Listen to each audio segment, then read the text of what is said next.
दोस्तों, पाठा का इलाका सर्द धूप से तप रहा है। 40 से 45 डिग्री के तापमान के बीच कोरोना की आहट ने यहाँ पे लोगों को हिला रखा है। लेकिन चुनावी मैदान में चुनाव लड़ रहे जो प्रत्याशी हैं, वो तमाम सहूलियतों के साथ मास्क और तमाम जो अपने कार्यकर्ता हैं उनको ये हिदायत देते हैं कि कोरोना में काफ़ी बचा के चुनाव लड़ना है। ऐसी एक बहुत कर्मठ चुनाव लड़ रही महिला नेत्री हमारे साथ हैं, मीरा भारती जी, जो जिला पंचायत सदस्य का चुनाव सरैया वार्ड से लड़ रही हैं। सरैया वार्ड हो या 17 जितने वार्ड हैं, प्रत्याशियों को मैदान में पार्टियों ने समर्थित उम्मीदवार के तौर पे उतारा है।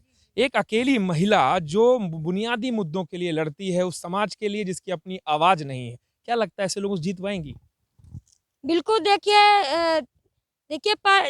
विकास यानी जो काम करता है, जिसकी पकड़ होनी चाहिए क्षेत्र में, बिना बिना पैसे का चुनाव दे। अगर पैसे का, मैं तो नहीं मानती कि पैसे से चुनाव जीता जा सकता है। नहीं, लोगों के अंदर, लोगों को दिल में प्रत्याशी को बसना चाहिए और वो अच्छा काम करे तो हो सकता है कि वो चुनाव जीत जाए। क्योंकि हमें दिखावा नहीं करना है, हमें झूठे वादे नहीं करना है। जो भी होगा तो हम अपना काम करेंगे और काम दिखा के दिखाएंगे, मतलब करके दिखाएंगे। अगर बीते वर्षों की बात करें तो मीरा भारती संघर्ष करती रहीं, जेल भी गईं, विवादों में भी रही, लेकिन एक चेहरा हमेशा रहा कि लोगों की मदद करेंगी।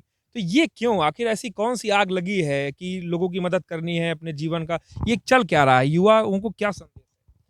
देखिए, अगर ये जो आप बता रहे हैं, और मुझे तो लगता है कि हमें पहले तो शिक्षित होना बहुत ज़रूरी है।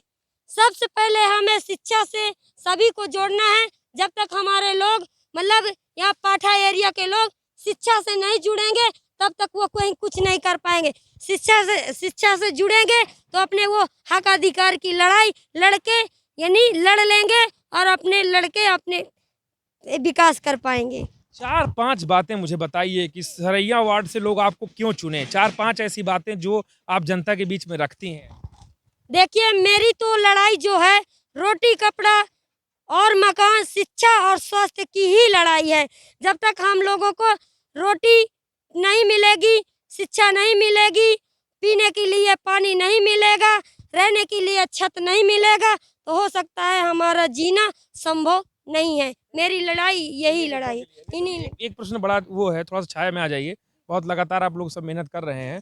एक प्रश्न ये है कि जो जिस वर्ग का आप नेतृत्व करती हैं, जिनकी समस्याओं के लिए आप आगे बढ़ती रहती है, उस समाज को भी उन्हीं के वर्ग के नेताओं ने छला है पिछले कई वर्षों में। बिल्कुल सही इस कहा बात से आपने। सहमत हैं आप? बिल्कुल। कैसे आप देखिए, उनको समझाती कैसे हैं? मैं उनको ये समझाती हूँ कि पहले तो देखिए, वार्ड में जब से भारत आज़ाद हुआ 1995 से, जब से आरक्षण लागू हुआ, पहले तो यहाँ ये एससी सीटें नहीं आई है।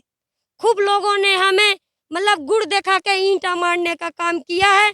मैं यही बताती हूँ कि अगर पहली बार मौका आया है तो इस मौके को आप मत चूकिए। आपकी बहन, आपकी बेटी काम करती है। अगर नहीं मानना तो आप गूगल में सर्च कर लीजिए कि आपकी बेटी क्या काम करती है। मैं बताती हूँ कि मेरा काम यह है कि शोषित पीड़ित गरीब जनता की आवाज़ उठाना, उनकी लड़ाई लड़ना।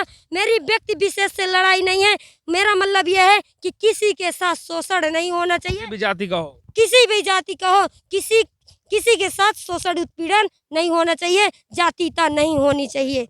जातीयता तो मतलब हर समाज में होती है, पर यह है कि किसी के साथ अन्याय, अत्याचार, दुराचार नहीं होना चाहिए। मेरी लड़ाई यही है। ठीक है, तो ये थी हमारे साथ मीरा भारती, जो गर्म मौसम में अपने जुनूनी मुद्दों के साथ चुनाव लड़ रही हैं और इनका काफिला डोडामाफी तरफ जा रहा है, उस गांव की तरफ जो विस्थापित गांव है डकैतों के प्रभाव के बाद। तो देखना होगा कि ऐसे प्रत्याशी जिन मुद्दों के साथ मैदान में उतरे हैं, अगर जनता इन्हें चुनती है तो क्या मुद्दे पूरे हो पाएंगे, और अगर नहीं चुनती है तो युवाओं की जो फौज लगातार चुनाव में आगे आ रही है, वो कितना बड़ा परिवर्तन उन लोगों के समक्ष प्रस्तुत कर पाएगी जो धन बल के साथ चुनाव लड़ते हैं। ग्राउंड ज़ीरो से मेरे साथी अरविंद के साथ अनुज हनमत की रिपोर्ट।